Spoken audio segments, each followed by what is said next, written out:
அஸ்ஸலாமு அலைக்கும். Welcome to Hanif's kitchen. இன்னைக்கு நாம பார்க்க போறது ரொம்பவே ஈஸியான ஒரு குயிக் ரெசிபி, அதுவும் காஷ்மீர் ஸ்டைல்ல காஷ்மீரி மேங்கோ ஜாம். ரொம்பவே டெலிசியஸா நம்ம ஹனீஃப்ஸ் கிச்சன் ஸ்டைல்ல எப்படி செய்யறதுன்னு பார்க்கலாம் வாங்க. இதுக்கு நான் ஃபர்ஸ்ட் ஒரு மாங்காய் எடுத்திருக்கேங்க. இந்த மாங்காவை நல்லா வாஷ் பண்ணிடலாம். அதுக்கடுத்து இந்த மாங்காயில தோலை ஃபுல்லா நல்லா சீவி எடுத்துடலாங்க. எப்பவுமே நம்ம மாங்காய் ஜாம் செய்யும் போது அதோட தோல் பகுதியை சேர்த்துக்க கூடாது, அதனால ஃபுல்லா ரிமூவ் பண்ணிடலாம். அதுக்கப்புறம் மாங்காவை ரெண்டா கட் பண்ணிட்டு உள்ள இருக்க சீடை எடுத்துடுறேங்க. எடுத்துட்டு இந்த மாங்காவை நம்ம ரெண்டா கட் பண்ணிட்டு நீல வாக்குல கட் பண்ணிடலாம். அந்த நீல வாக்குலங்கிறது ரொம்ப மெலிசா வேணா, நம்ம ஃபிங்கர் சைஸ் கட்டிங் மாதிரி இந்த மாதிரி கொஞ்சம் தடிமனா இருந்தா கூட பரவாயில்லைங்க, கட் பண்ணி வச்சிடலாம். இப்ப எல்லா மாங்காவையுமே நான் எடுத்து ஒரு பவுல்ல போட்டுட்டு தண்ணி ஊத்தி ஊற வச்சிடுறேன். இது இருக்கட்டும்.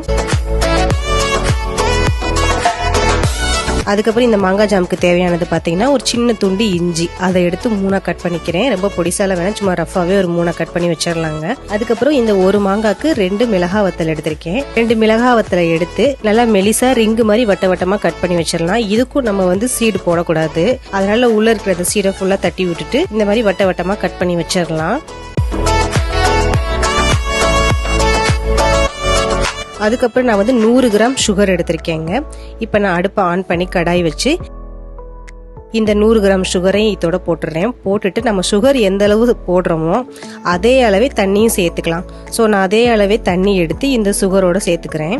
சேர்த்து நல்லா மிக்ஸ் பண்ணிட்டு கொதிக்க வைக்கணும்னு அவசியம் கிடையாது. இந்த சுகர் இந்த தண்ணியில நல்லா கரைஞ்சாலே போதும். இப்ப பாருங்க, தண்ணியில சுகர் நல்லாவே கரைஞ்சிருச்சு. அதுக்கப்புறம் நான் நறுக்கி வச்ச இஞ்சியும் சேர்த்துட்டு நறுக்கி வச்சு இந்த மாங்காய் துண்டையும் இதோட சேர்த்துக்கிறேன். சேர்த்துட்டு நல்லா மிக்ஸ் பண்ணிடலாம். நல்லா மிக்ஸ் பண்ணிட்டு ஒரு 5 நிமிஷம் நல்லா கொதிக்கட்டுங்க. இப்ப 5 நிமிஷம் நல்லா கொதிச்சிருச்சு பாருங்க. இந்த டைம்ல நாம இந்த வட்ட வட்டமா கட் பண்ணி வச்ச இந்த மிளகாய் வத்தல் இருக்குல்ல, இதை சேர்த்துட்டு 1 டீஸ்பூன் வினிகர் சேர்த்துக்கலாம். வினிகர் நீங்க சேர்த்ததுக்கு அப்புறம் நம்ம கரண்டி யூஸ் பண்ணக்கூடாது. கரண்டி யூஸ் பண்ணாம 1 நிமிஷத்துக்கு ஒருக்கா இந்த மாதிரி கடாயை லைட்டா அப்படி ஷேக் பண்ணாக்க போதுங்க. ஒரு 5 நிமிஷம் இந்த மாதிரி இருக்கட்டும்.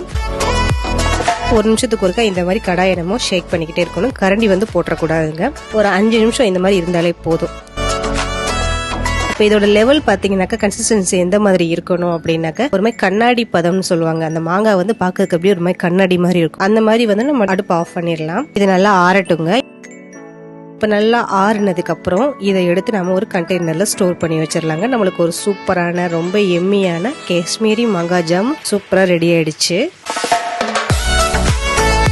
இப்ப டேஸ்ட் பண்ணி பார்க்கலாம் எப்படி இருக்குதுன்ட்டு.